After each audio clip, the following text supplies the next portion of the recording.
I'm considering dropping out of school to pursue a barbering career. Wow. And that's like, it doesn't make sense to them. It's like, why would you want to do that? You know? And so the whole week I was just contemplating it and just struggling to make this decision. And I knew I had to talk to him because I'm like, dude, I'm not enjoying school, but I feel like I just want to take a shot at this, you know? I think I could be happy doing this. I had to talk with them and they were really worried. They were concerned about my future and my well being. But I was like, just please give me one chance. Just give me a chance. And finally, they were like, okay, if this is what you want to do, go for it. Yeah, I had 8 more classes to go. Wow. 2 semesters basically. Wow. Pretty much. And I was struggling, like I said, struggling to wake up for my 9, 10 o'clock class. But when I was researching barber schools and how to open up a barber shop, I would wake up before my alarm at 6 a.m. Wow. Just to do the Just research. to do, Wow. yeah, I would wake up before my alarm. And that's when I knew, like, this is something I care about, you know? Do you think that working for someone else is necessary to open up your barbershop?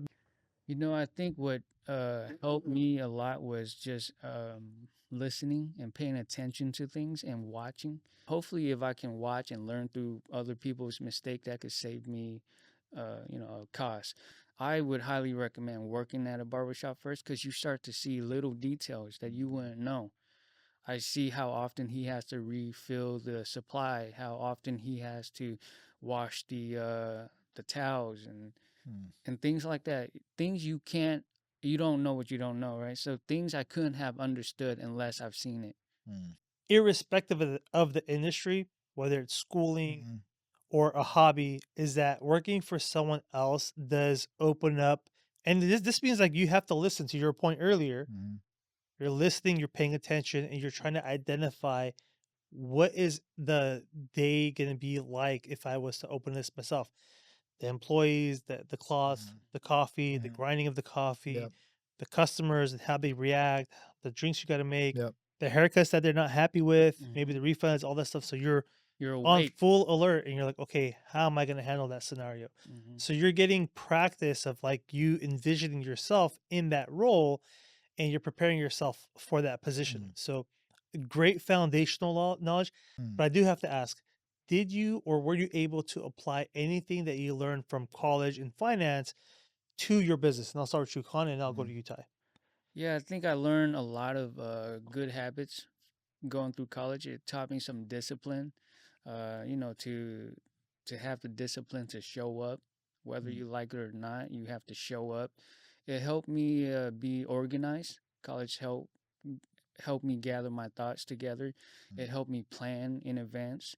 So certain things like that did help, and even the numbers. You know, it helped me keep track of all the numbers, how Mm. to add it up, and find out where all the causes are coming from, stuff Mm. like that. So in that way, it did help me a lot. Mm. But mainly the discipline of showing up to Mm. class, whether you like it or not. I think that really stuck with me. College equipped me personally in opening up a door or a mindset or whatever that, like, oh man, I'm more capable than I think I am. That's what that's taught me, because I could go on and talk about, like I said, going into scenarios. I've applied little things and I was aware of some things when I'm talking to brokers, when I'm talking to loan officers, right? I could apply to some things that I'm like, oh, I learned that in class. I could keep up with you in conversation. But what more than that was like, no, dude, I'm capable. Like, I have no idea. That's literally, I don't know how many times I've said that to people. I'm like, I have no idea what I'm doing, but guess what? I'll figure it out. Hmm. 100%. Like, I'm capable. Hmm. At this time, I was in my third year of college, and I didn't even know how to Mm. get a business license Mhm. going to school. But Hmm. when I was on my own, I learned more on my own than I ever did in school. Wow. But I knew that at that age, there's no way I could get the loan I needed to open up the business I wanted. Mm. So I thought I got to go back to school, work for a few years, and then pursue it. Mm. But when I went back to school, I realized all of us were like zombies. We would walk up the stairs, go into our class, open up our notebooks, take down these notes without even thinking why we're taking down these notes, and just are almost fed to just take info without thinking, without being Mm. creative. And so I thought that school really killed my creativity in a way. Wow. I didn't really learn too much from school. That's what I Mhm. realized on my own. I learned more on my own than I Mhm. did from school. And that sucks. These entrepreneurs that I'm seeing is like, that's great, get your degree, it might get you a little bit further, but really the aspect of what I'm hearing is that you guys bet on yourself. You are like, Mm. I'm gonna learn this, I'm gonna pay attention, I'm gonna be humble, I'm gonna learn, I'm gonna Google it, YouTube it, and I don't know what I'm capable of, but I'm gonna try and figure it out, and I'm only gonna get better. Mm. And you ended up opening up your barbershop. Almost in the same breath, you were like, I have no idea what I'm doing, No, no idea. but I'm gonna still try. Mhm. I bet you I'll figure it out. Mhm. And so the common attribute for entrepreneur that I'm hearing from you guys is like fail, fail fast, learn, and try again. Mhm. So Hold I on, hold would on, hold on. So you don't have a storefront. none. How do you so you can open up a Yelp account without a Yeah, storefront? yeah.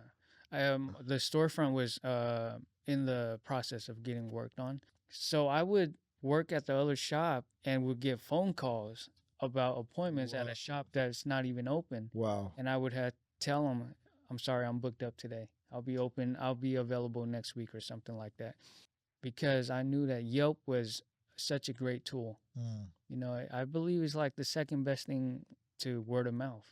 It's very close to word of mouth, you know. And so I use Yelp and the social media to help get the word out. I did make little flyers here and there, but I think Yelp really helps a lot because Mm. everybody jumps on it. And I'm sure you guys jump on it to research a restaurant Absolutely. before you Mhm. go to it. And I focus on that. So it sounds like a key aspect of being a barber shop owner is treating your barbers as your primary customers. They Mhm. are, Yeah. if they are happy, the traffic to your shop, the customers are going to be happy.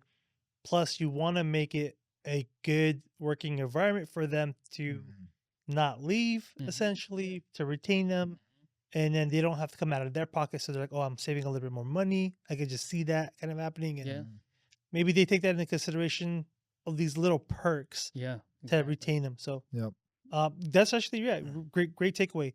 If you were to open up a barbershop again, Mhm. what would you do differently? Um, right off the bat, I can say I wouldn't go into business with my friends. Mm. I wouldn't hire them Mm. because it was very difficult to work with friends, just like we all here. I thought these guys are my good friends. It's different, you know. These are my close friends, but I've learned that it's true.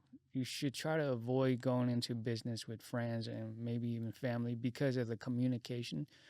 I learned that as a shop owner, I was able to separate friendship from business. I was able to do that. Mm. But for your friend, they might struggle separating that these are my peers and now he's telling me what to do. So if I can go back, I wouldn't work with friends. Or it's probably possible, but it might be tricky. So that's one thing I would do different. If you had to open up Kingdom Coffee Roasters again, is there a few things that you would do differently now that you've been in it for a while? I was reflecting on this the other day. I think if I had more patience in the beginning, because the obsession that I talked about, I was also in a very big hurry. Like I think once the obsession happened, I was I no longer I hated my job. So I wanted to get out as fast as possible, right? So I did the best I can, don't get me wrong. Like I did the best I can and moving forward and stuff. But I think the reason I said patience was because that would have gave me more money to do what I wanted. There's a huge knowledge nugget there. If you go into a pre-existing coffee shop that has closed down, Oh my gosh, not yeah. only is the piping there, the Mhm. water, everything, Hmm. you got to move in your equipment, but I bet you there's a good amount of people that remembered A that there 100%. was a coffee A shop hundred there percent. that are used to going to that coffee shop A that you hundred could have piggybacked percent. off of to kind of get you jump Yeah. started. So for a new coffee shop that is trying to open up that might be a prime avenue to go down and look 100%. into is, Yep. did anywhere close down that I could Yep. move into for a better deal, Yep. cheaper? I don't gotta recreate everything. You could probably change some of the design still, Yep. but yeah, that money could be better spent for that. Other That's a places. huge takeaway for Yeah. sure. Yeah.